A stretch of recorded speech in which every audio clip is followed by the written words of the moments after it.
Hi! Not really excited today. I'm avoiding looking at code. I don't know why, because I figured it out. But I know that now there's like a full.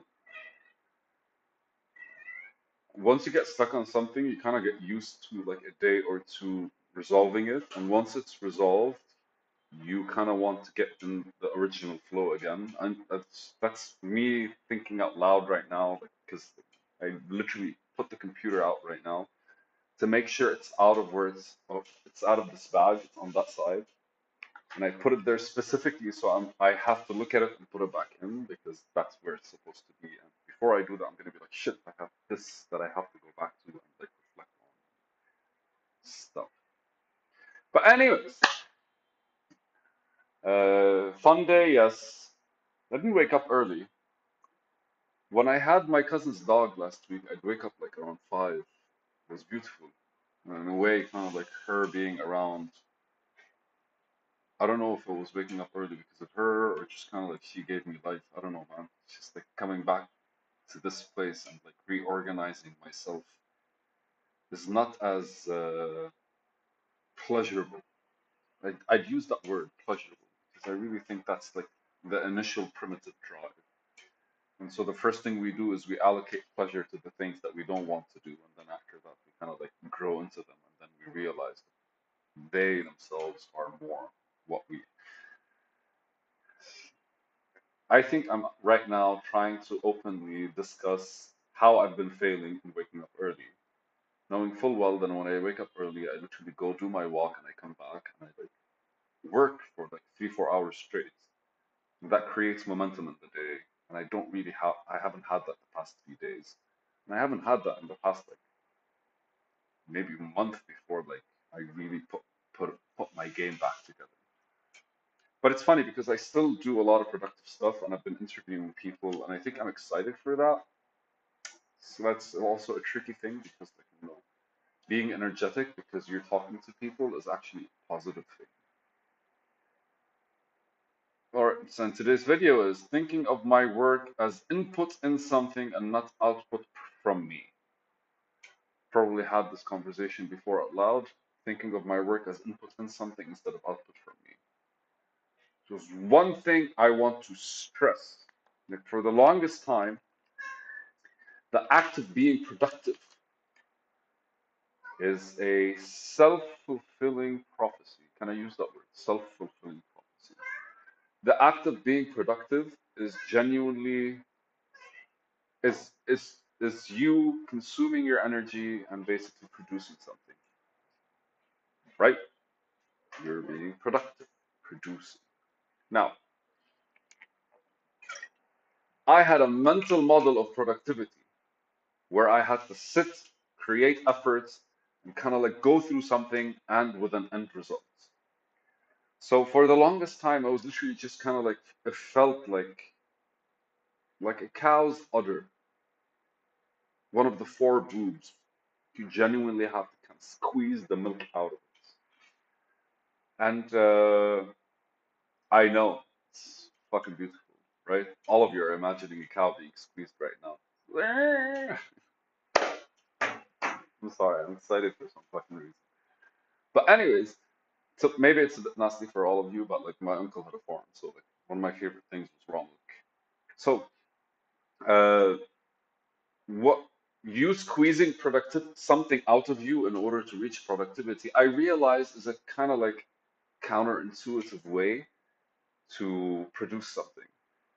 And the reason behind it is because you're always kind of like searching for that extra energy that you might have in order to squeeze it into something else.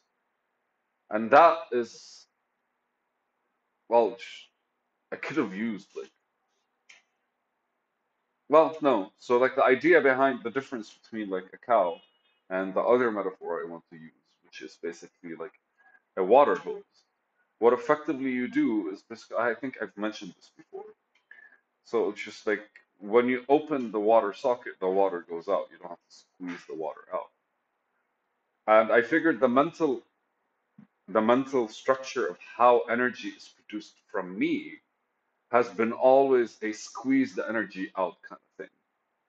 I mean, I understand that's the case at the end of your width, like when you're kind of like you've consumed all the energy, you've done as much as you can, and you want to give it the extra, like that one last punch to bring down the evil villain kind of style, or just the one last page to finish the book, but you're already like, "Khalas, I did my work for today, I can't do anymore."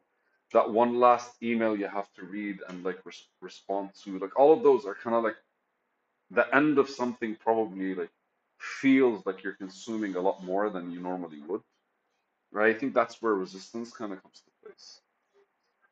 So thinking of my work as input in something means, in a way, I'm not squeezing milk out of the cow, but kind of like opening the socket so water just flows out. And I think last time I mentioned the difference between filling a tank and you need a pump to fill the tank, but then gravity does all the work when you're emptying the tank. And the logic behind this is basically like once you consider your own personal output is an input into something else, and it's as easy as like taking a bottle of water and pouring it down instead of like having a bottle of water and squeezing whatever's inside out. And it's any way you look at it, when you're squeezing whatever's inside out, you're gonna miss a lot of pieces that are gonna be inside. And not to mention, like, if we're using the bottled water actually as like a way to explain this. Squeezing a bottle of water is not an effective way to kind of like get all the water out.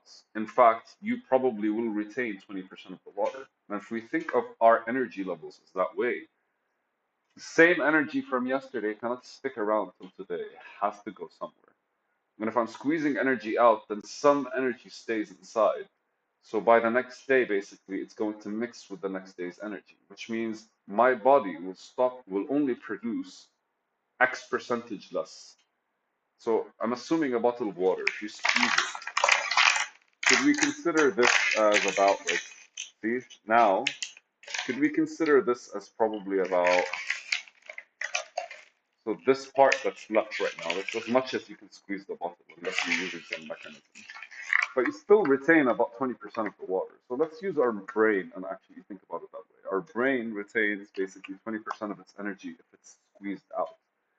Whilst if I actually like open the bottom and I dip it, like all the water goes to the bottom and leaves through the hole.